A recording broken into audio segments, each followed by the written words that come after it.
I started. Thank you. Wait, tell everyone to stop it. Oh, then I'll stop recording here. You're going to record it, right? Yeah, let's see what happens. Wait, if you want to stop it, just click this button. Okay, so it's 7:30. We are broadcasting live. CNN, Fox News, none of them are carrying it. This is being carried on a very special station. It's called 770.live.com or Ganeden.com or something. Okay, Reba, you're writing down, you're to the FCC complaining. Anyway, it's good to see everyone. I'm going to start, as we always do, with a l'chaim. Interesting enough, in Jewish law, we know that the first days of the holiday and the last days of the holiday, you're supposed to have a meal. But what about the in-between days called Chol HaMoed? And the Alter Rebbe writes in the Shulchan Aruch that even though we don't have the temples and we don't have the sacrifices that would come because of the holiday, but we should still have a cup of wine, a revius, approximately 3 ounces, each day of Chol HaMoed. So for some people, saying this is like totally unnecessary. They took care of it already. But some people don't really drink, so actually each day of Chol HaMoed, you're supposed to have at least 3 ounces of wine. So that's a good opportunity for me to make a very pre-agofen and begin our get-together, or Farbrengen, or Chassidus, whatever. Anyway, Baruch Atah Adonai Eloheinu melech haolam, borei peri hagofen. L'chaim, l'chaim, everybody. Good health and a lot of joy. L'chaim. You know, actually, before we begin, it was interesting on Shabbos. You know, we had the 2 days of the holiday. We had 2 days of Yom Tov, and then we had Shabbos. Now, there are two wonderful qualities. There are 2 wonderful qualities that happen on these holy days. One is the word simcha, which means joy, and one is the word oineg, which actually means delight or pleasure. Now, the difference between delight and pleasure, there are many differences, but let me share with you one very obvious. Simcha, joy, is apparent. It becomes revealed. So, I mean, everyone will understand the statement, hey, Yankel, are you happy? Oh, I'm very happy. You're very happy? How come I don't see you happy? I don't have to show that I'm happy. It's not possible. If you're besimcha, if you're happy, it'll be noticeable in your voice. And if you're very happy, you'll clap and you'll dance and certainly sing. Okay, that's if you're happy. But if you're having pleasure, let's say you're like today, everyone's walking around with their own personal music, right? So you see people have stuff stuck in there, and they're having pleasure. But actually, pleasure is internal. It's not external. So you could eat and have pleasure. You could be in a bath and enjoying the pleasure. You wouldn't really be singing and dancing in the bath for many good reasons. One of them would be you splash all over the place. But clearly, there's a pleasure, a ta'anug in it. So the rabbis point out that when we look in Tanakh, when we look in Scripture, and we find that on Shabbos, it says, V'karasa la Shabbos oneg. You should call Shabbos a day of pleasure. And the question is then asked, is Shabbos a day of happiness? And again, a major difference would be, on Shabbos, should you be singing, dancing, clapping, jumping up and down? Or is it enough to daven and enjoy your davening, or have a Shabbos meal and enjoy the Shabbos meal, but not necessarily, display it? On the other hand, when it comes to a Yom Tov or a holiday, what do we say? Moadim l'simcha. It's a holiday for joy, for happiness. And certainly the way the Shulchan Aruch describes the happiness is not internal. It has to come from something external. So you have to have meat, you're supposed to drink wine, and generally speaking, it should be noticeable on your face, simcha.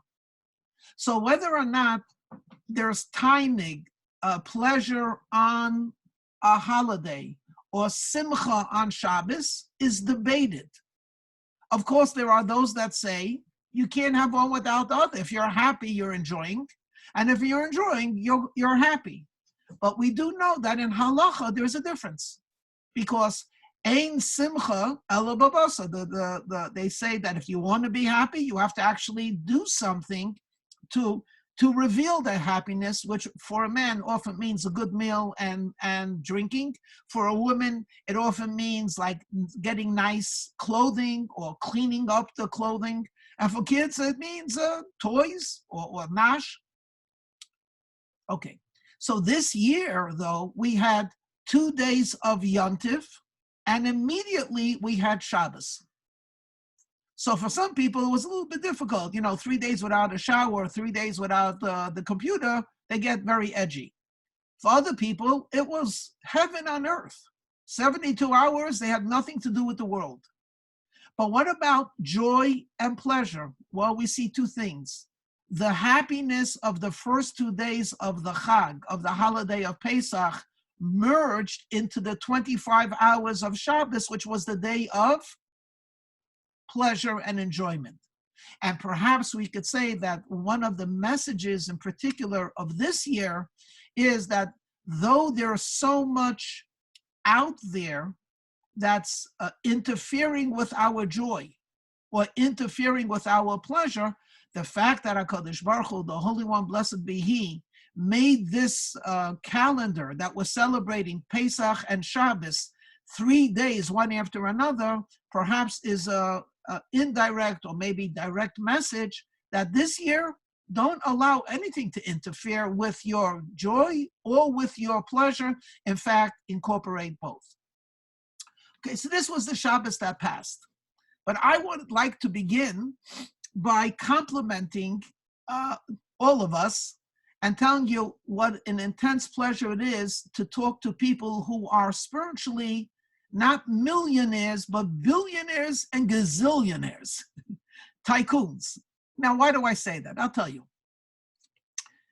First of all, what is considered, I don't do the market, so I don't know what's considered a good return on stocks. But I'm guessing you don't have to be a chucham to know that if you buy stocks for $20 and 8 days later it's $20,000, you got a really good return. I don't know what the percentage is, but it sounds really, really good. Okay. We were told a couple of days ago that on Pesach, you should eat matzah and have the wine, do the Seder, don't work, right? And this should continue for 7 days, not the eating of the matzah necessarily, but do not eat the chametz. Now, what happens if you're the type of a person who enjoys very much the type of a lunch that begins with a P and has 2 Z's in it?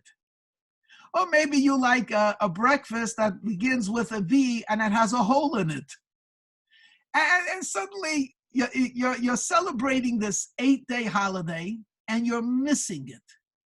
It's not terrible. You're not starving. Thank God. There's plenty of bananas available, but it's just not the 2 Z's. It's just not the whole. It's not the, what am I going to put my locks on? It doesn't go well with matzah, And then you don't do this. You don't eat the chametz, right? You don't eat the forbidden food. For how many days? 8 days. Do you know that you get rewarded for every minute of these 8 days that you did not eat? Now, I really don't know if it's every minute or every second or every hour, but let me throw out something that to me sounds reasonable. Let's assume that in a 24-hour period, you spend 2.5 hours eating.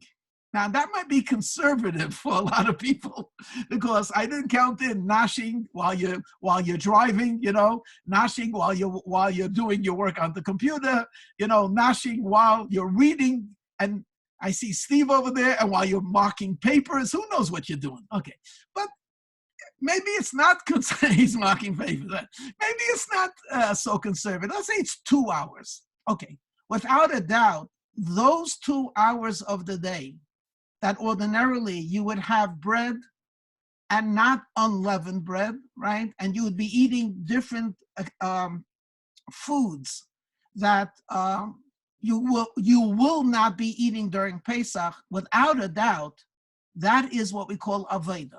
You are serving God. And it's interesting, you are serving God by not doing what he doesn't want you to do. All of us know you could listen to your mother to do something, but if your mother tells you not to do something and you follow her instructions, you're making her very happy. So you didn't go outside when I told you not to. So you didn't make your room dirty when I told you. So I tell you to wash your hands, that's good. I tell you not to do something and you listen to me, that's not only good, it's even better. I don't have to fight or shout with you. So our Father in heaven told us no pizza, no bagels, no beer, no pasta, no oatmeal, and so on. And for 8 days, we're listening to him, perhaps more than we've ever listened before, because he tells us to study Torah every single day, every single moment, and it's very challenging. And he tells us, to be charitable at every moment of your life, very challenging. But he tells you, don't eat chametz, and we're doing it. I mean, I don't have to be God's lawyer for the Jewish people. I just want to remind us that we are really, really wealthy with holiness and mitzvahs, and we don't even think twice about it. In the Hasidic world, there's one of the most charming stories with Rabbi Levi Yitzchak of Berditchev. As you know, he lived almost 200 years ago. He was one of the greatest of the Hasidic masters. And as I mentioned last week, he was known for his absolute, unconditional love for the Jewish people, and in many ways acted as their lawyer in a spiritual sense. He always presented to the Almighty God and his heavenly court the assets and the merits of the Jewish people. So the story goes that it's Pesach, the night before, everyone was searching for the chametz. They burnt the chametz. It's now 2:00 in the afternoon. People are doing their last minute shopping. More importantly, the last minute preparations for the Seder. The great Rebbe himself was preparing himself for this event way before Purim. In fact, the whole year was preparing how to get out of his Egypt, which I can't imagine what kind of an Egypt he was in, but whatever Egypt he felt he might be in, he was going to get out of it. He was holy. And then late afternoon, he walks around and he goes over to a Jew and he says, when he sees the rabbi, yes, Rabbi, what is there anything I can get for you? He said, yeah, I'm looking for Turkish wool. Now, in that time, Turkish wool was so heavily taxed by the government, it was rare to find it. And yet, people had the black market, so for the right price, you could get Turkish wool. So he said, Rebbe, it's not really legal, but if you need it, I could get it. Oh, he said, that's okay. Thank you, I don't really need it that much. And then he went to another person and asked him a similar question, something which was, again, considered contraband by the government. And he said, I would really like it if you could get it for me. He says, Rebbe, it's against the law, but if you really need it, I could get it for you. And of course, the Rebbe said, no. Afterwards, he went to another neighborhood and he sees this nice Jewish lady and he says, I burnt all my chametz. Do you have maybe a bagel? She looks at the Rebbe and her, what? Rebbe, it's Erev Pesach. I burnt it. I sold the chametz. Well, I'll give you a nice amount of money. Rebbe, what's wrong with you? I'm a Yiddish Mädel. I'm a Jewish woman. I wouldn't do that. And of course, the Rebbe then calms her down, goes down the block and sees a nice Jewish man. Oh, Rabbi, how can I help you? It's two hours before Pesach. Says the Rabbi, you're just the man I want to speak to. You know, I'm chalashing. I really could use a good shtickle challah, a good piece of challah. Guy almost had a heart attack. Rabbi, it's Erev Pesach. When this happened 2-3 times, Rabbi Levi Yitzchak went to shul or went home and said the following: Rabbi Neshalayla, Master of the universe, look at your children. The Tsar has tens of thousands of soldiers. He has threatened that if anyone breaks the law, he will throw him in prison or Siberia. He has hundreds of thousands of prisoners. His word is to be respected and feared. And yet, for the right price, you could get everything.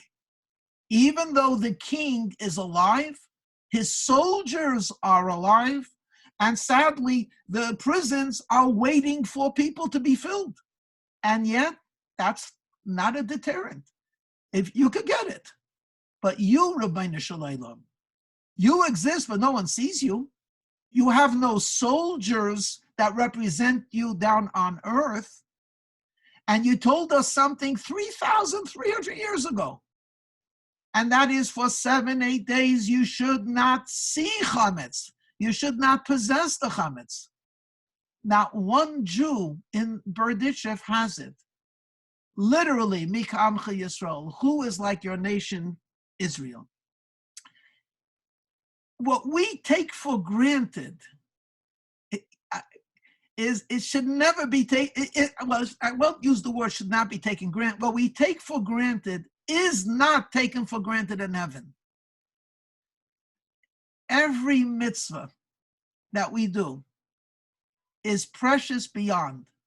And every sin that we don't do is heroic. The angels stand in awe, and God himself takes pride in his kinderlich. So you might think to yourself, that's nice, but I don't feel anything. So of course, who cares about what you feel? What's more important is what's being accomplished. You know, if your best friend or an acquaintance or a family member is getting married and asks you to come to the wedding, to be the best man or whatever it might be, you show up, but you're actually preoccupied. You're not really there. And the guy calls you up and says, I was so happy to see you. It was wonderful. You helped make my joy. And you're thinking to yourself, I didn't feel anything special. I wasn't even so happy to be there. I did it to make you happy. The bottom line is, it's not about you.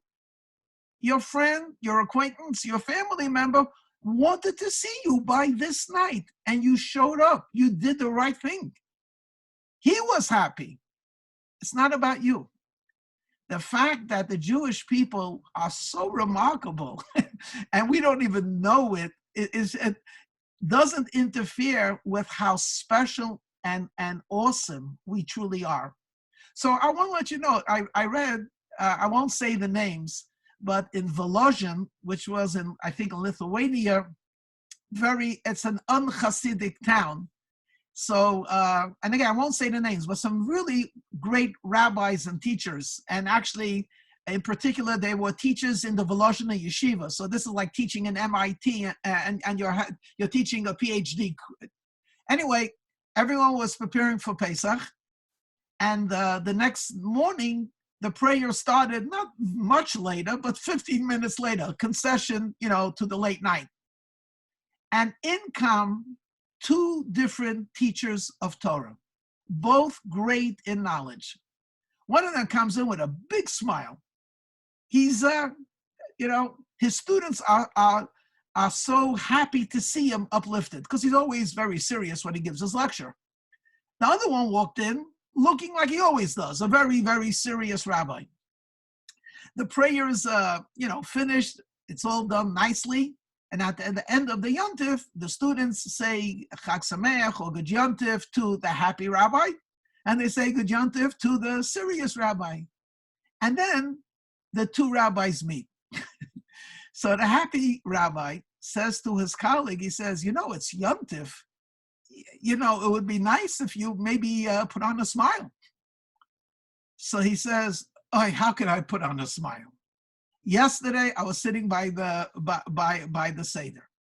According to Jewish law, I have to eat the matzah. Well, I wasn't sure how much. I know there's an argument whether it's a third of the matzah or a half of the matzah. I also know it's an argument if you have to finish it within 3 minutes or 6 minutes.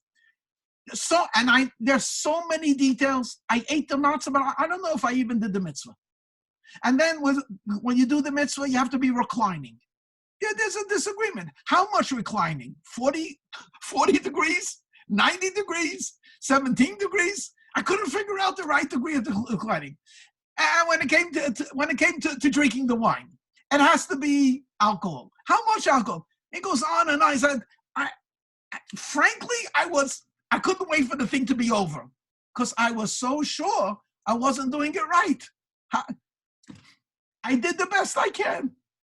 The other rabbi with the big smile says, I don't know about you. That's why I'm so happy. I just think to myself, when do I get a chance to do 5, 6 commandments of the Torah? I said the story, which was a commandment of the Torah. I ate the matzah, which was a commandment of the Torah. I was nice to my family, which was a commandment of the Torah. Then there's the rabbinic. I drank the wine and I had the myrrh. Same Seder. One of them is looking at, I wonder if I did it right.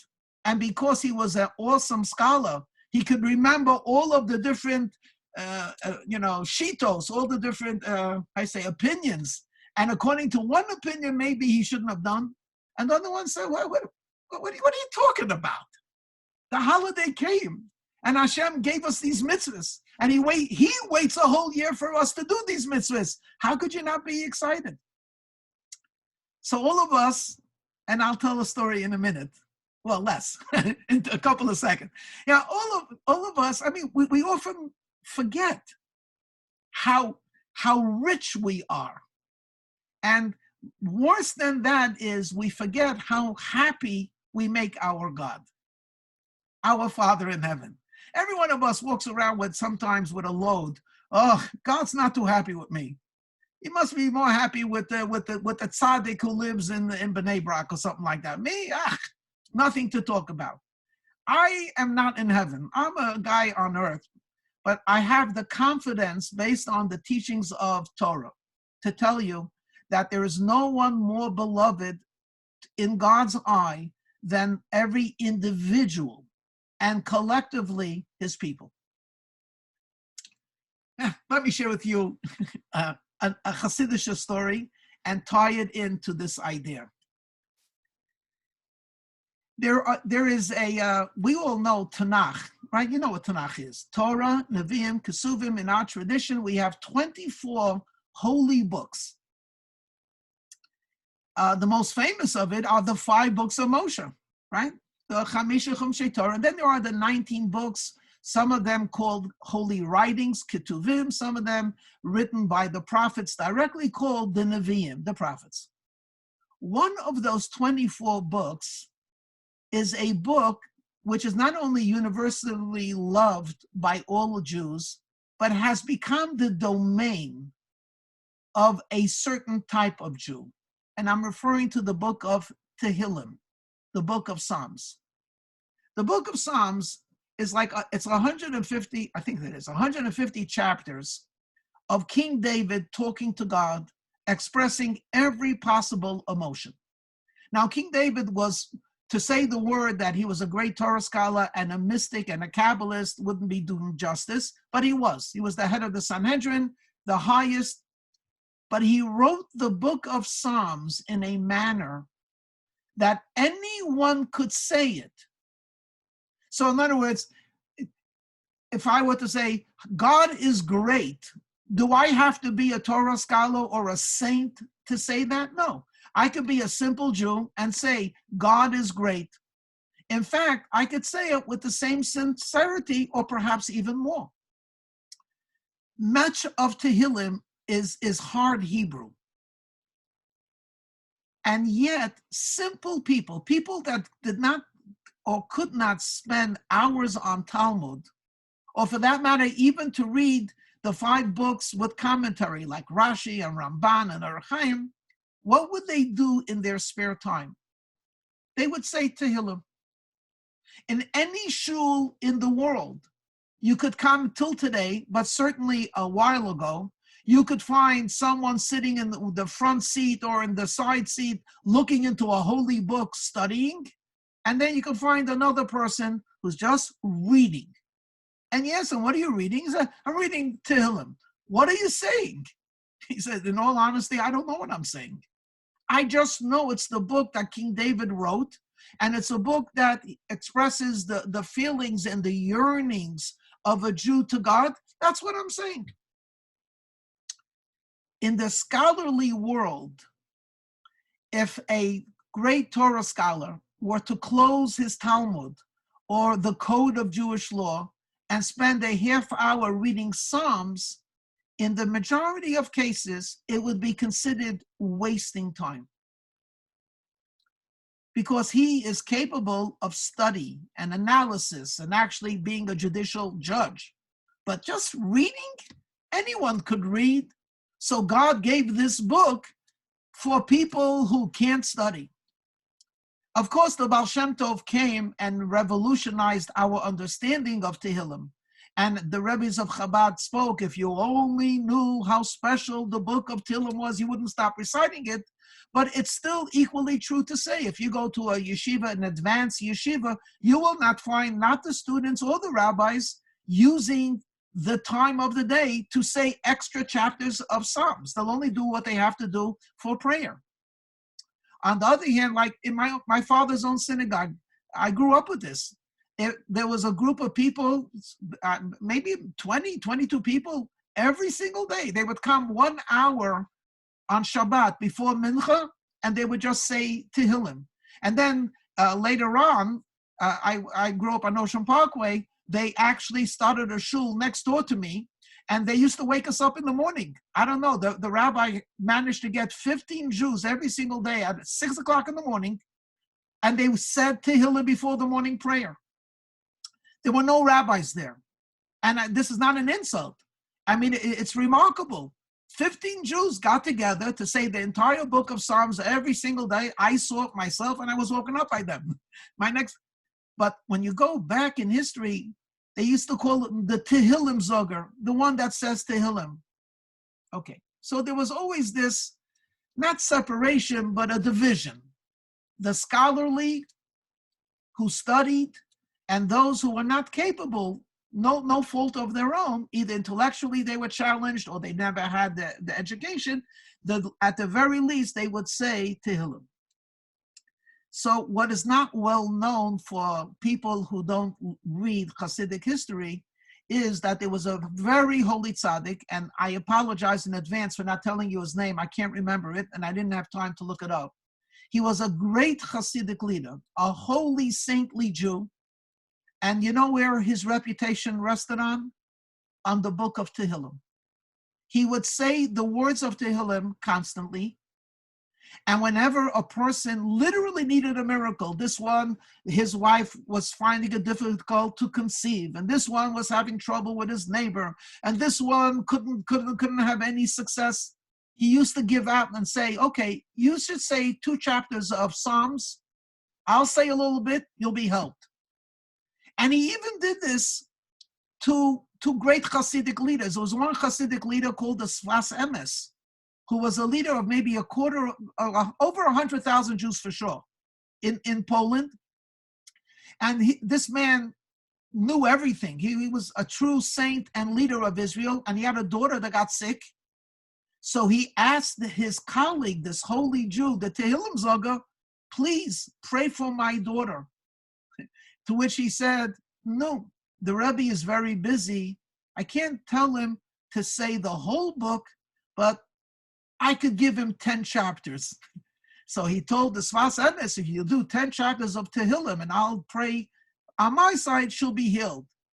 You would think for a man who knows the entire Babylonian and Jerusalem Talmud by heart, he certainly knew the book of Psalms by heart.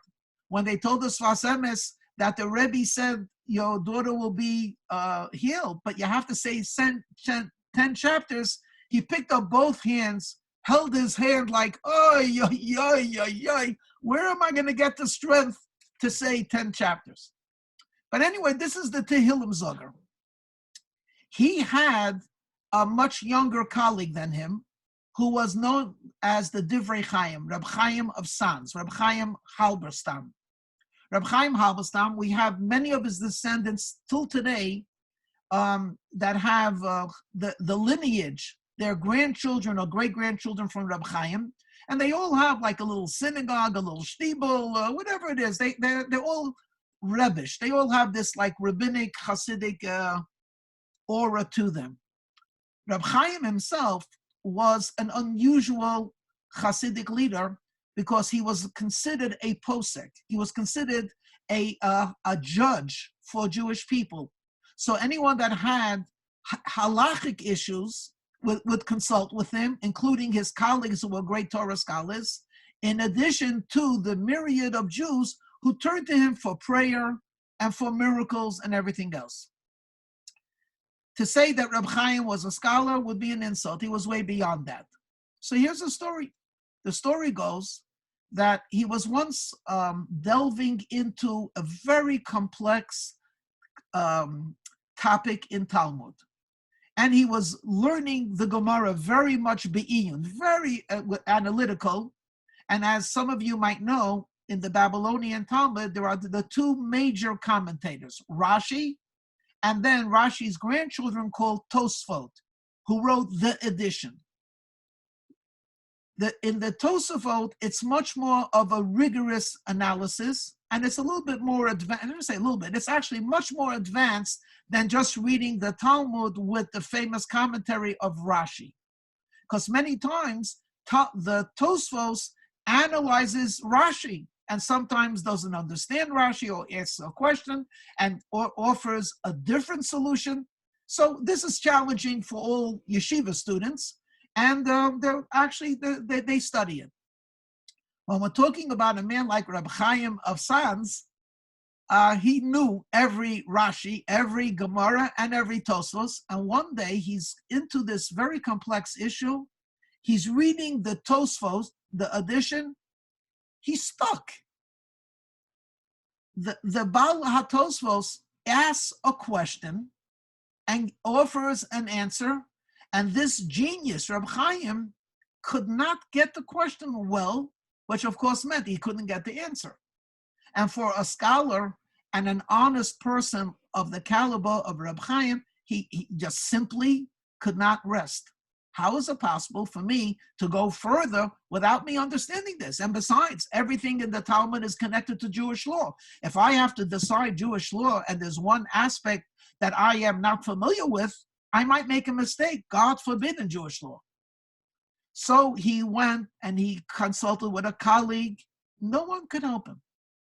Until finally, even he, who was a miracle worker, decided that he would go to this holy Jew, the Tehillim Zoger, who was known to say Tehillim.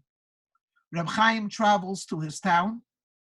He's a colleague, but of a completely different caliber.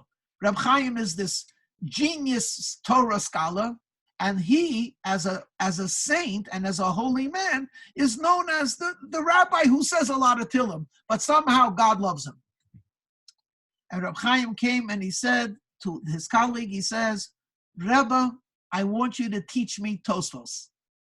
And he looks at Reb Chaim and he laughs. He says, Reb Chaim, you finish the Talmud every single year. And not one Talmud, 2 Talmuds. You know everything. You're coming to me? I'm a simple, I don't know anything. All I know is to say Tehillim. You should go consult with some other great Torah scholars. He says, no. I'm asking you.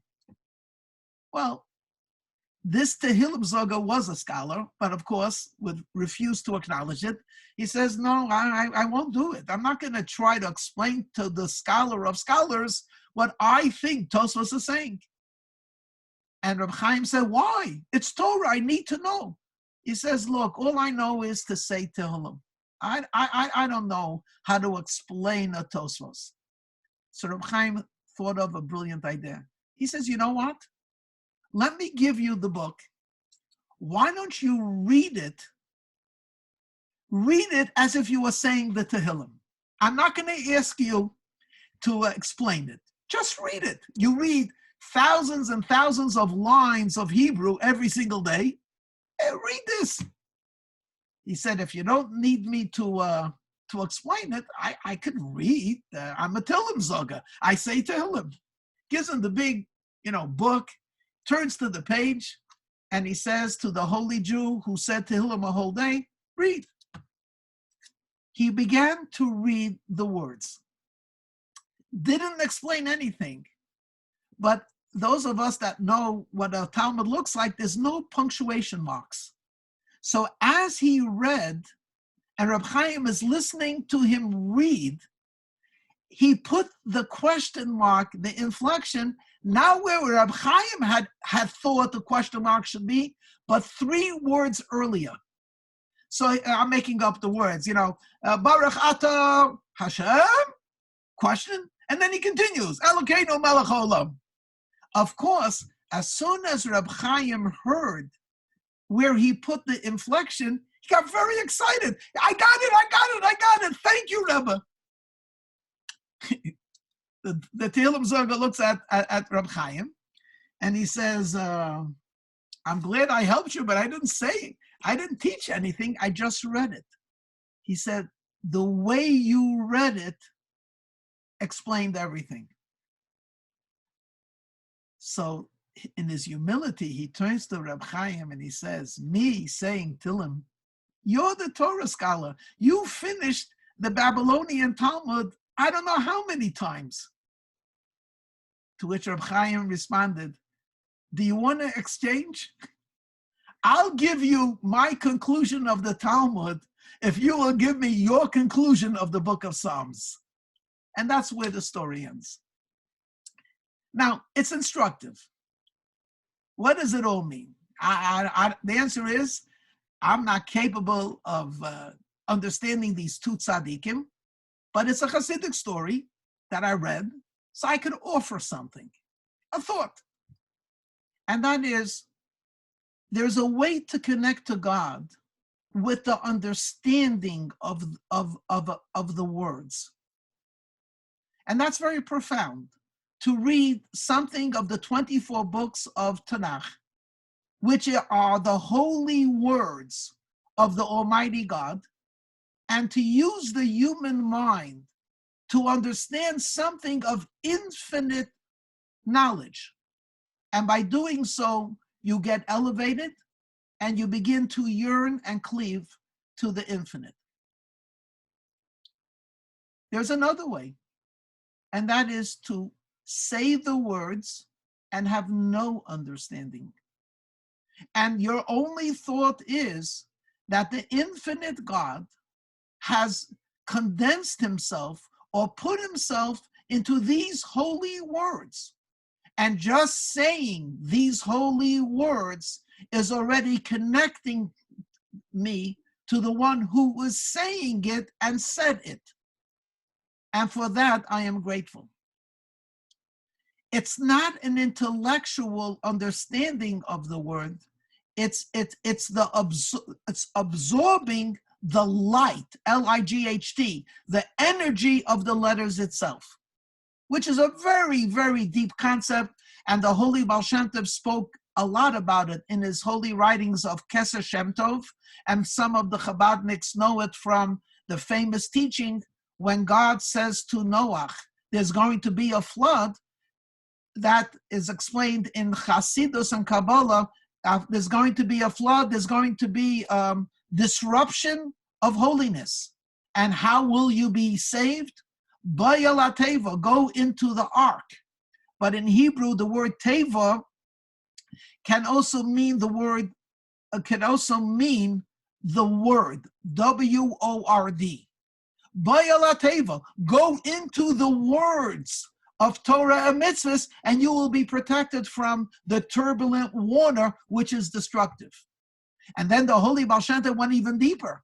Baya Lateva doesn't only mean go into the words of Torah and understand them, but absorb the words itself. And of course, now when I mentioned the Holy Baal Shem Tov, we could talk for 100 years about his holiness and greatness. And some of it is, we all know that the Baal Shem Tov who cleaved to God, cleaved it through prayer. And as he himself had often said, I cleave to the words itself, not the understanding, not the content of, and when the Jewish people passed through the sea, they sang the song. Yeah, there's understanding and deep understanding in that. But the word itself are letters that are taken from the Torah. And a man, saint, angel like the Baal Shem Tov was able to get to the essence of those words. Baya Lateva, go into the letters. Reb Chaim of Sanz does not need people like us to discuss how great he was. He was great. But in terms of study, he used his mind. It was a holy mind and a spiritual mind and a brilliant mind, but a human mind. And with all of his greatness, he remained human. And suddenly, the humanity or the limitation of being human seemed to be an obstacle. I can't understand these words of great people who preceded me. So he went to a person who is connected to greatness of through the words itself, not through the intellectual. Without a doubt, this Tehillim Zoga, this holy Hasidic leader, was a scholar and everything else. But he often and said publicly, my connection is through the words of Tehillim. So Reb Chaim of Sanz, this brilliant scholar, said, I'll tell you what, you're reading a book as if you don't understand it. I'm reading a book that I do understand, and I'm reading 60 folios. How about we exchange? I'll take all of my holy knowledge of Torah, and I'll take your one book that you finish every day many times, and you can take mine. He says, no, I don't want that. I won't exchange it. So why did I tell the story? Okay. How many people do you think in this world did the Seder? I would venture, without saying a number, I would venture that more people this year did something. I don't know if it was the whole Seder or part of the Seder or just a happy Passover meal, or maybe, God forbid, watching Netflix and munching on a matzah. But I would say that this year, at least over the last 500 years, more than ever before, there was a quarantine. People are not going to the restaurants. People are not going to the bars. People were home. People that looked at their calendar or listened to the radio where they say Passover and the other holiday is coming. And even so, we don't want you to leave your house. Now, amongst each and every Jew that kept the Seder, whether it be in our estimation 100% or a 0.0, which one of them do you think you could exchange? If I gave you the opportunity, I had my Seder with my family. I don't know who's exactly watching over here, but you had your family either with your pet dog or with a family or by yourself or with a friend. And I said, you know what? In heaven, we both did it. Would you like to exchange? I'll give you mine, and I'll take yours. I don't know what you would say, but I would say, yes, I'll take anyone's Seder, because Hashem looked at the sincerity, looked at the dedication, looked at the commitment, and said, this is very impressive. Robert, who hasn't gone to a synagogue in years and has refused to go to his parents' Seder for years, is stuck in the house and he's eating a matzah. Man, Robert is a tzaddik. That tzaddik, at best, he's doing what I'm used to him doing. Why doesn't he do something a little bit better? Jazz it up a little bit. Anyway, It's time for l'chaim. But I got to tell you, we're rich in mitzvahs, and you should see it on your face. Someone should be able to tell you are celebrating Pesach. You're different. Your blood, your calories, your digestive system, I'm sure, it's all different. And all different for the better. L'chaim. L'chaim l'vracha.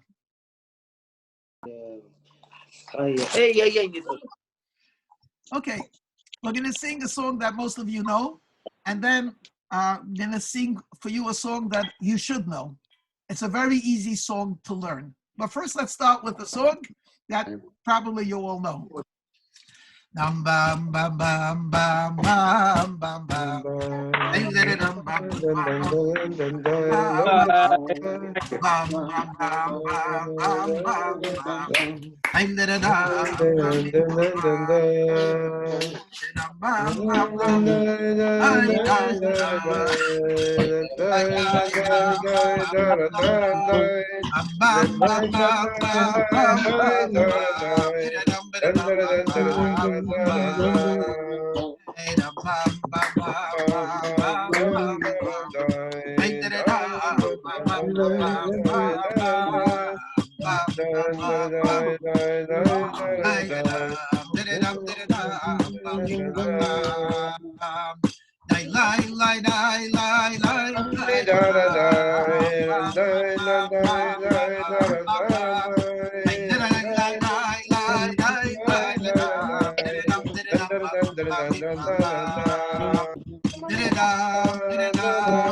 You know, every song, every yontiv has like a theme song. So, V'somachta b'chagecha we always sing. You know that one. But, you know, V'somachta, right? Okay, we'll do that soon. But there's a song which is really one of the themes of Pesach, which was always sung by the Rebbe and by the Farbrengens and in houses during Passover. And the words are, Mi Mitzrayim, Mi Mitzrayim, Mi Mitzrayim. We were redeemed from Egypt and from the house of bondage, we were free. And it's a really simple melody. It only has like, I don't know the musical notations, but it only has like two or three little things. So I'm gonna start it. Hopefully you'll hum along, and then we'll do it again a little bit later. Mi Mitzrayim geraltanu, mi beis avodim peditanu. Mi Mitzrayim geraltanu, mi beis avodim peditanu. Mi Mitzrayim. Again. Mi Mitzrayim geraltanu, mi beis avodim peditanu. Mi Mitzrayim geraltanu, mi beis avodim peditanu. Mi Mitzrayim במצרים. Now we do it just on a higher note. ממצרים גאלתנו מבית עבדים בניסנו ממצרים. במצרים. ממצרים גאלתנו מבית עבדים בניסנו במצרים. במצרים. Igor, God bless you. Mimitzrayim, Ga'altanu b'Beis Avdim b'Nisanu במצרים. במצרים. Mimitzrayim, Ga'altanu b'Beis Avdim b'Nisanu במצרים. Mimitzrayim means from Egypt. From Egypt, you took us out. From the house of bondage, you redeemed us. Okay, let's do it one more time, and then I'll tell another thought. 1 and a 2, l'chaim. Actually, for me to sing, I don't need a l'chaim. For you to listen, you need a l'chaim. Chaim. L'chaim. 1. ממצרים גאלתנו מבית עבדים בניסנו. ממצרים גאלתנו מבית עבדים בניסנו. ממצרים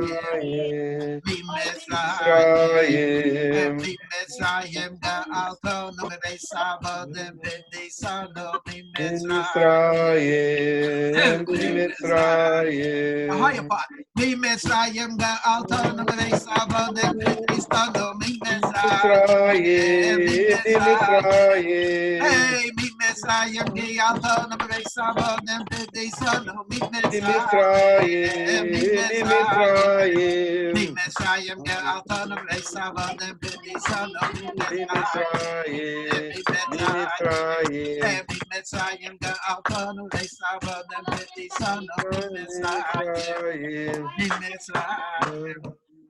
We'll try it again later. I heard it on the Farbrengen on tape. I forget what year it was, but they started, and then the Rebbe said something like, "You're singing about going out of Egypt, but you ain't going anywhere." And then it went like wild. I mean, the whole place to go. Hey, and the Rebbe kept it going. I mean, you could hear it on the tape. It was tremendous. So sometimes to leave Egypt, you got to get, you got to create a little momentum over here. It's a shame we're all sitting and looking at a screen. We should be dancing. Okay, so let me share with you another thought. And like all of my thoughts, it's like a lot of different things coming together, but I'm going to say it as a mishmash. First of all, I'd like to begin with sort of a question. All of us know the stories of the Chumash about the great Moses, Moshe Rabbeinu, Moshe our teacher.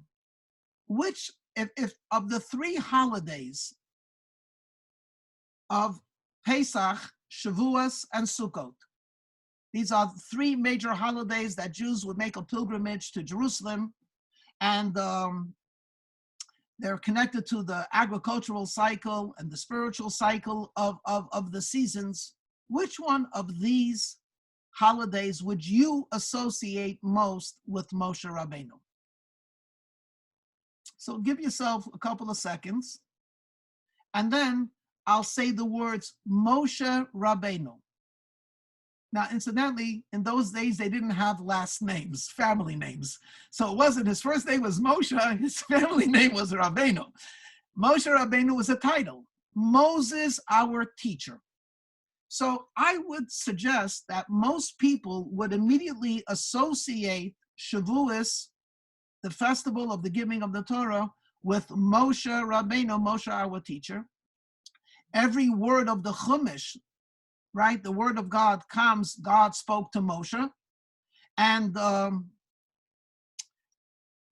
until today, every single concept of Torah, we say, was given to Moshe.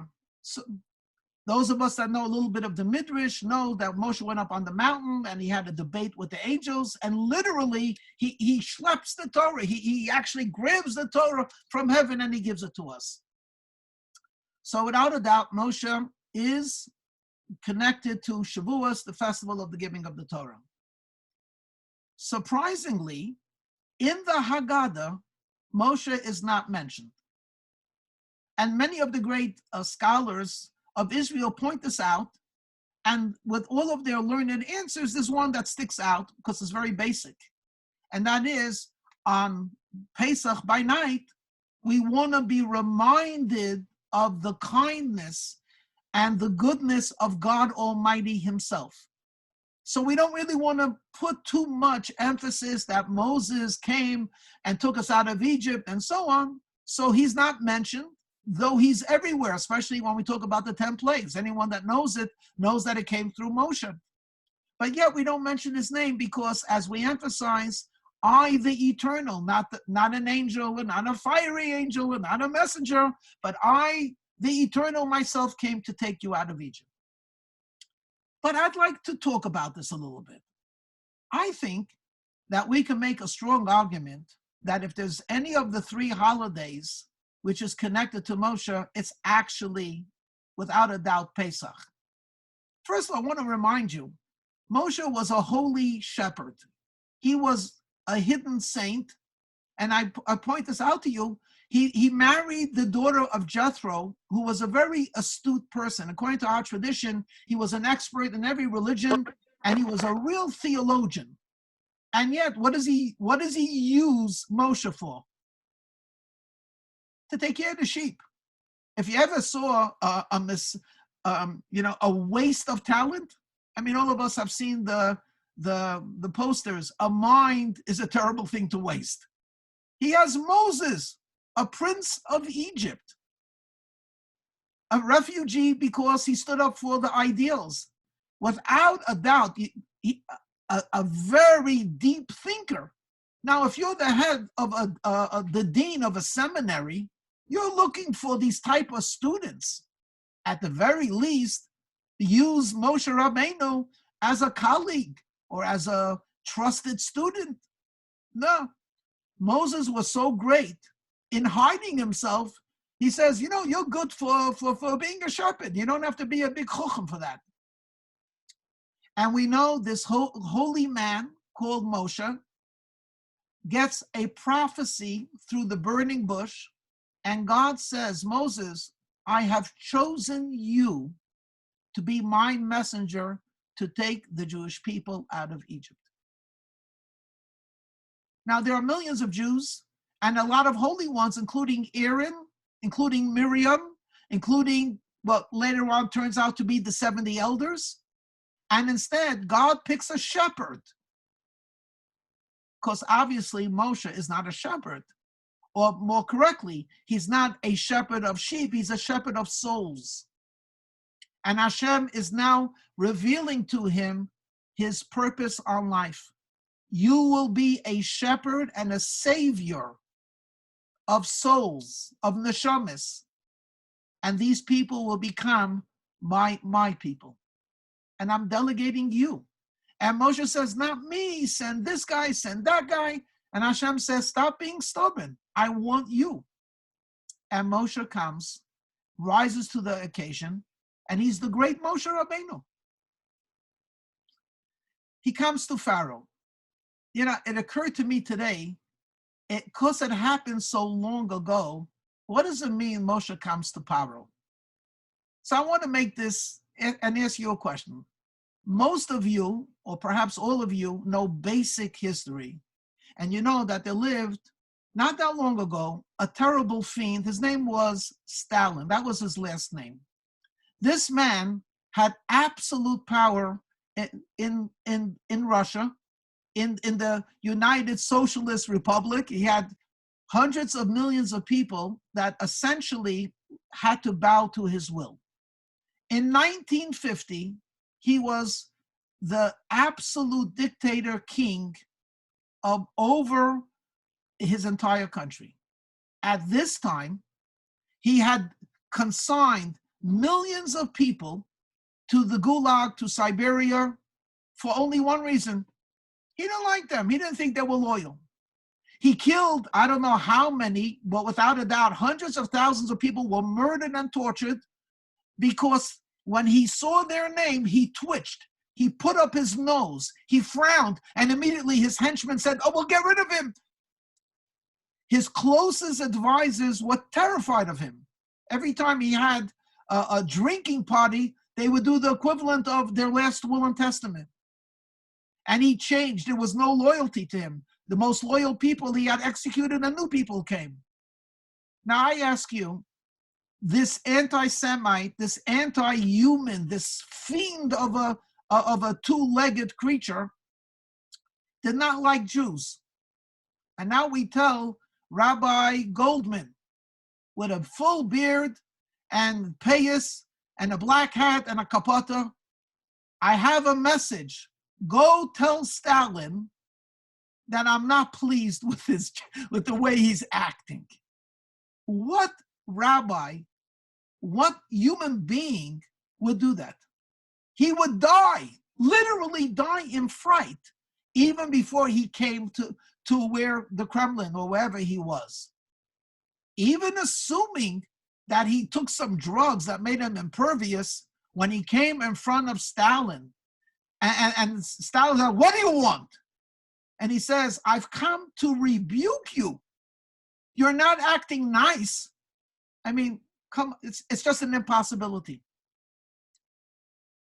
Well, Stalin had good teachers.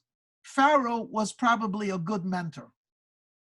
A king who has absolute control, who enslaves millions of people of his own country, the intelligentsia, and he has them make bricks, takes their babies and murders them. And Hashem says to Moshe, go to this man and tell him that I'm not pleased with him. And Moshe doesn't hesitate. In his humility, he says, why me? But he's not scared. Or maybe he was, I don't know. But he was a loyal servant of God, and he confronts him. Not once, not twice. Many times. Every single time Moshe Rabbeinu entered this palace, I'm assuming there was a danger to life, and the mystics tell us there was a danger to his soul, because entering the palace was the equivalent of entering the den of iniquity, entering the den or the powerhouse of unholy magic and unholy spirits and unholy power. And even after 8 plagues, after 9 plagues, this man is not broken. And none of us could understand this. How could you not be broken by now? We owe a lot to Moshe Rabbeinu. We can't even imagine how great he is, even just by describing it in terms of human terms. So without a doubt, he's Rabbeinu, he is our teacher, he gave us the Torah, gives us the Torah, will continue teaching us the Torah.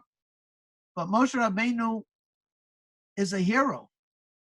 And on the first days of Pesach, when we celebrate leaving Egypt, actually it's Moshe Rabbeinu's accomplishments that we're celebrating. The third Rebbe of Chabad and all the other Rebbes of Chabad mentioned that Pesach doesn't end with the Seder. Pesach is a 7-day holiday. And the last day in Israel, or outside of Israel, the last 2 days is actually the culmination of Pesach. And who is the hero of that? The hero is Moshiach. It's as if to say, the first days of Pesach, Moshe Rabbeinu, the hero, takes us out of Egypt. But Moses never brought us into the promised land. He brought us until the promised land. Moshiach will complete what Moshe started. He will bring us into the promised land. And of course, at that time, Moshe will greet us. And according to our tradition, all of our brothers and sisters that we never met because they died in the wilderness, they will be resurrected as well. And it would be really interesting to meet the people that we've been studying about for 3,300 years. Well, let's think about this for a moment. We have the first 2 days of Pesach, the intermediate days, which is now Chol HaMoed, and then the upcoming next 2 days, Tuesday night and Wednesday, Wednesday night and Thursday. What are we celebrating the last 2 days of Yontif? So again, I'm sure you know this or should know this or once did know this. When they left Egypt, they left as free people and Egypt was destroyed. True or false? Sort of true. Why do I say sort of true? Because 3 days later, an army is mustered. Pharaoh leads this army, 600 chariots, which is the equivalent of the most advanced tanks in that time. And who knows how many soldiers. And the Jews are being pursued by a professional army and by professional soldiers who have been so experienced that they were able to keep law and order for over 200 years to a restive group of people called slaves. They did not do an uprising. The statement is, not one slave ever left Egypt. Could you imagine that? In 200 years, not one slave could escape because the terror was absolute. These were not soldiers that were weekend warriors. So we say that 1 second. The Jews leave Egypt. The firstborn are dying or dead. The economy is in shambles. But you know what? It's not the last gasp. Egypt is still there. So the Jews were in danger. And they come in front of a sea and they say to Moshe, what in the world are we going to do now? There are soldiers in the back, the sea in the front, to either side. There's a wilderness, there are animals. What are we going to do? Did they actually leave Egypt yet? No.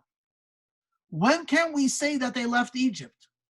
When the Jews pass through the sea, and then the army follows them, and then right before this army is able to get out of the sea and attack these defenseless people, God makes the miracle of miracles and they're all destroyed. And now they could say, Oz Yosher Moshe Ebnei Yisrael, now we're going to praise the Almighty. We're out of Egypt. So the first 2 days we celebrate leaving Egypt. The last 2 days completed. That's when we can say we truly left Egypt. So what does this have to do with Mashiach, though? The Rebbe's of Chabad taught us that the hero of the first 2 days is Moshe, but the last 2 days, it's Moshe that leads us through the sea, and yet there's more of an association that the last 48 hours is what we're priming ourselves is for the entry and the collection of Klal Yisrael, Mashiach. So for here we need Hasidic insight. But I'm going to take the liberty of taking the sacred words of these thoughts from the Rebbe's and translating a little bit into the vernacular, into the modern. But the thoughts come from the first Rebbe of Chabad and then the next 6 Rebbe's. The awesomeness of what took place on the 7th day of Pesach. First, let's take a step back. How many people would like to know the future? Those of you that read Plato know that knowing the future is not so good. But just ask the average person who didn't read Plato. The stockbroker, he would love to know the future. Which stocks are going to go up? Where should he put his investment? The sports addict, he wants to know which team he should follow. and not be disappointed. The government official wants to know which country can he rely on. The economic people, they want to know the future. Which commodities will go up? What will be the needs? How much taxes will be brought in? Who doesn't want to know the future? Everyone wants to know the future. It seems to be something very helpful. Hollywood loves that theme. Many years ago, they had a movie called Going Back to the Future, or something to that effect. And the theme was very interesting. If you could go back to the future, what could you or could you not do that would affect? I'm sorry, if you could go back to the past, what could you or should you not do so it shouldn't have an effect in the future? But we're not talking about going back. Who would not want to have a glimpse of the future? So here I want to make a suggestion. The first 2 days when we left Egypt, we left one reality, and we were on our way to get the Torah. And God wanted to give them a glimpse into the future. And he brought them to the Sea of Reeds, the Yam Suf, and created for them the stupendous miracle that we constantly, every single day of the year, including the saddest day, Tisha B'Av, and the most exalted day, Yom Kippur, we told over the story of how it was when we walked through the sea. And we call it that Oz Yasher Moshe. So how is that a glimpse of the future? So just stop for a second. Without even knowing that much midrash, they come to a body of water. Suddenly, the body of water doesn't dry up. The body of water moves aside for them. Other than ice, which is frozen water, water does not move aside for anything. It's fluid and it flows. And if you push it on one way, it goes a different way.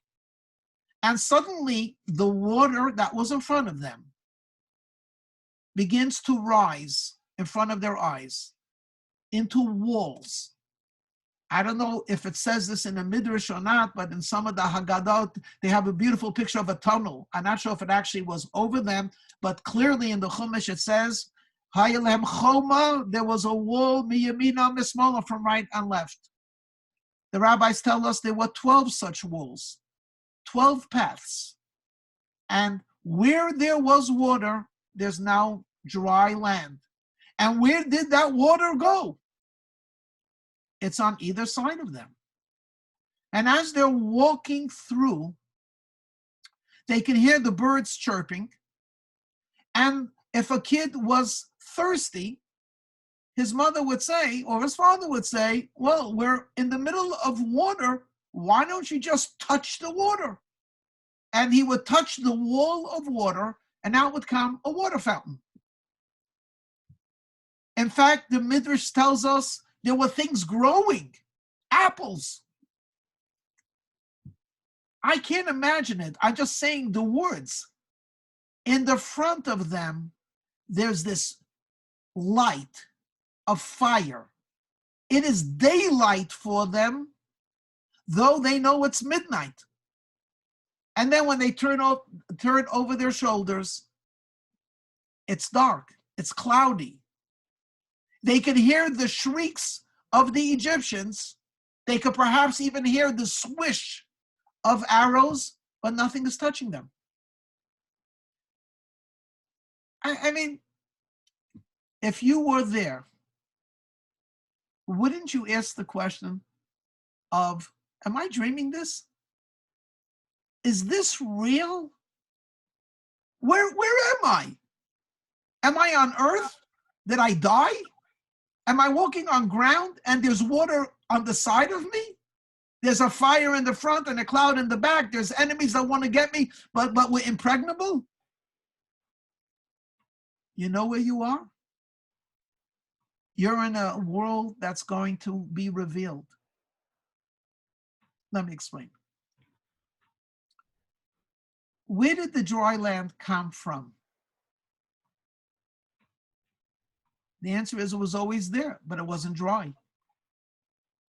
What was on top of that ground? Water, tons of water, a gazillion gallons of water. When you looked at that water and you perhaps heard the gulls coming and sweeping out and taking out a fish, what did you see? Water. Did anyone imagine that there's ground underneath it? Or to put it a little bit differently, a world underneath the water? No. How would you know that there's a world underneath the water? It's only recently that we're exploring the depths. 100 years ago, 150 years ago, 3,000 years ago, there's just water. What's underneath, no one knows. And what does God do? He reveals another world. He removes a covering and he says, look, there's a new world over here. You can even walk through it. You can eat and drink. And it's real. It was there the whole time. And you're walking through this. You know what it means to walk through where there's water on both sides? Yeah, you know the difference between a theater and an IMAX experience? Or for those of you that are more sophisticated, the Google funny things that you put on your eyes. My son-in-law did something for Hanukkah, and I asked to put it on. I couldn't believe it. They had like a little Hanukkah thing. I was sitting on my chair, and I was moving because I felt despair. You know, they had this Maccabee, whatever it was. And then someone jumped, and I actually jumped from my chair. I couldn't believe how real it is. Go back to Egypt. You're in your house, and the Egyptian says, I'm thirsty. And you say, go to the well. It's blood. And you see this. It's a real miracle. You take it out, it's water. He takes it out, it's blood. You put it into the same cup. You take a straw, it's water. He takes a straw. But you're observing it. You go outside and you see your neighbor's animal is dying. You go outside and you see a hailstone falling. You go outside and you see your neighbors walking around as if they're blind. But it's not interactive. It's not 3D. When you're going in this Kriyas Yamsuf, you're touching, feeling, smelling, seeing. You're surrounded by this miracle. You're walking through this miracle. And what are you walking on? Something that was always there. What do you think what's going to take place when God is going to bring them to the mountain? He's going to talk to them. And for a moment, heaven and earth are not going to be separate anymore. Where is God speaking from? Not from heaven, but not from earth. Everywhere. The voice came from all four directions. When they experienced revelation, they experienced one word, godliness. They experienced God. And it's an experience that will never happen again. Matan Torah revelation only happened once. And God wanted them to have a taste of that. A taste of being surrounded by godliness. Walking in godliness, being surrounded by a miracle. That's what takes place on the 7th day of Pesach. That, my friend, is messianic. When Moshiach will come, it won't be anymore. You know something? There's a great and holy God, but he's concealing himself. So you got to believe. No, what does it say in the prophet say? It'll come a time when the teacher will not hide his face anymore. The glory of God will be revealed. Varokol basa, the flesh will see. They leave Egypt on the first 2 days. That's Moshe Rabbeinu. The last 2 days, when they walk through the sea, that's Mashiach. And that is actually the culmination of Pesach. It's not enough just to go out of Egypt. So you go out of Egypt, and what are you walking into? Another type of an Egypt. From one limitation to another limitation. No, the goal of walking out of Egypt is to walk through an ocean or to walk through a sea on dry land. To remove the concealment. And that's why the Kabbalists talk about that in Kabbalistic literature, the Yam, the sea, which covers up the seabed, is called Alma de Iskasya, a concealed world. We walk on dry land, so this is the revealed world. We could see where we're going, we could see the rocks, we could see the trees, we could see the animals, and hopefully we could avoid a pit. What about the ocean? Can't see anything underneath the water. Spiritually speaking, there's a reality called God, but we don't see him. He's covered up. In fact, if you go even deeper, Likutei Torah mentions that imagine you're thinking about something and you have a clarity in your mind. It's like such a beautiful thought. You jump up and down. You can't wait to share it with your wife, your son, your teacher, your student, your neighbor. You got to say it. And you say it, and guess what? They don't get so excited. And in fact, as you're saying it, it's anticlimactic. It doesn't sound so good. Like, what did I get so excited about? And Kabbalah explains, when the letters were in your mind, the letters did not conceal. When you utter those letters, when you take the letters from pure thought and you express it, paradoxically, as speech reveals, the letters also conceal. A practical example of this will be, you could tell a person a thought of science or medicine or theology, and he doesn't understand one word you said. But he understands English very well. And you say, what didn't you understand? I spoke simple English to you. You know poetry, you can read Shakespeare, you're telling me you can't understand what I just told you? If you take this atom and you stick it in that atom and trace what you do, this is what's going to happen. He said, I don't know what you're talking about. Because letters conceal the thought. They convey a certain amount of thought, but you have to have a brain first to decipher it. That's not the letters.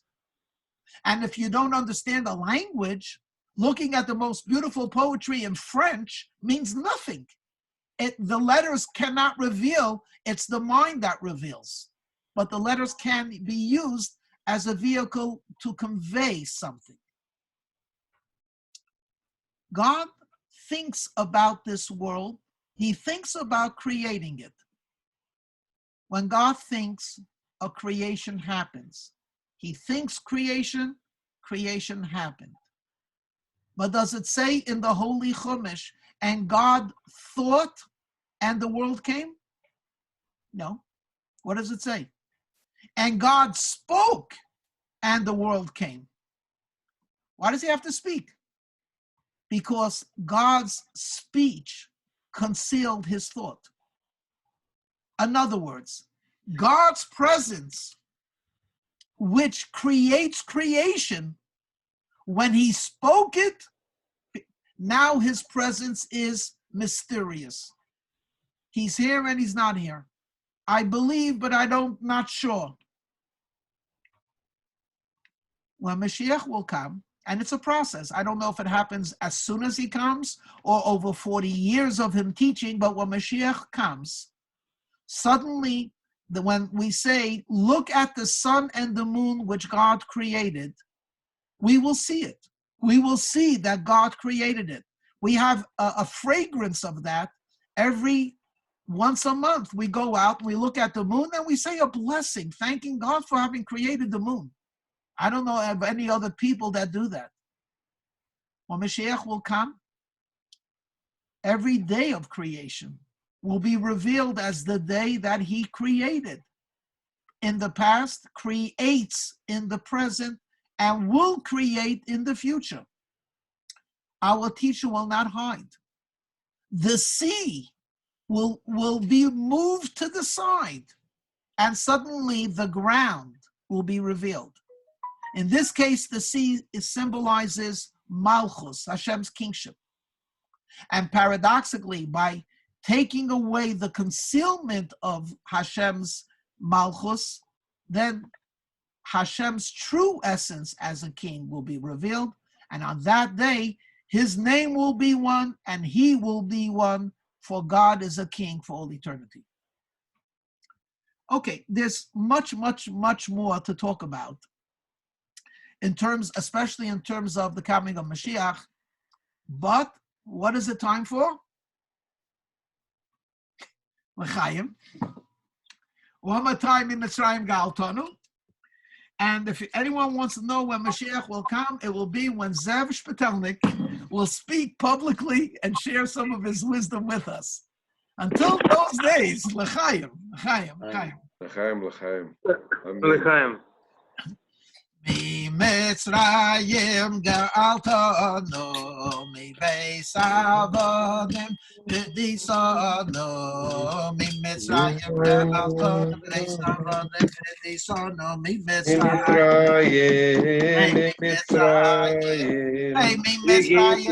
גאלתנו, מבית אבותינו פדיסנו, ממצרים גאלתנו, מבית אבותינו Pedisano, Mitzrayim, hey, Mitzrayim, Mitzrayim, Ga'alton, Bevesavan, Pedisano, Mitzrayim, hey, Mitzrayim, Ga'alton, Bevesavan, Pedisano, Mitzrayim, from the beginning, Mitzrayim, Ga'alton,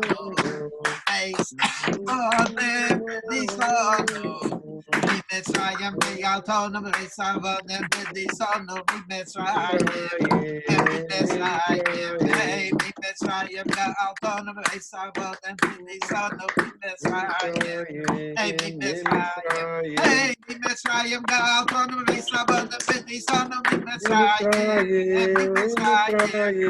Mitzrayim, Ga'alton, Bevesavan, Pedisano, Mitzrayim, Mitzrayim, hey, Mitzrayim, Ga'alton, Bevesavan, Mitzrayim. From Egypt, we were redeemed unto the holy land of Israel. Let me send you all, to those that I'm permitted to hug, I send you a virtual hug. Those that I'm not permitted, I just wish you a very polite, distant, sneersticka good night. Let me wish you all a very good night. Thank you so much for joining. I tell you, I get so much joy remembering you, seeing you, and talking with you, and whatever. It's beautiful. Thank you. Tomorrow morning, Tanya at 8, and hopefully we'll see each other in Yerushalayim. Amen. Rabbi Amen. Rabbi Hecht, may I ask you a quick question? You can ask a question slowly. About its core. How many can I should we light the candles? Yeah, you should light the candle at home, and you could say Yizkor. You do not need a minyan for Yizkor. Okay. So the prayer is in the book. Yeah, I know. Yeah. Should I light one candle for both parents or for each? It's up to you. Actually, one candle is enough for all of the people that you're mentioning. One candle technically is enough. Okay. Okay, I know my father used to light two, one for, but if you actually look in the Chabad literature, one is enough. And I don't want to disappoint you. Actually, Chabad doesn't even light the candle. I do, because my father did, but it's actually written down that Chabad is not, you don't even light the candle, only on your Kippur. But certainly one candle for all is fine. If you want to add your own, you certainly could do that as well. Okay. Okay. Okay. Okay. Rabbi, Рибочка, привет. Okay. Привет, мой свет. Okay. Bye-bye. Rabbi, am I saying the Amida Chol Moed? Do I saying the Amida for festival or the regular Amida? I've been You say the regular Amida in the morning, and then you add the festival for the Musaf. In other words, every single day of the holiday, you say the regular morning prayer, right. Hallel, half of the Hallel, Mhm. and then you turn to the back the holiday Shemon Esrei. So you're actually saying 2 Shemon Esreis every day. And then tomorrow night, Tuesday night already is the beginning of the holiday, so it goes straight to the Yom Tov. Okay, and then not obviously not to fill in tomorrow, but I couldn't find out for sure. Should to fill in Chol Moed? No tefillin on Chol HaMoed. The first time we put back on tefillin would be on Friday, the 17th of April. Oh, okay. Thank you. Okay, very good. Okay, bye-bye.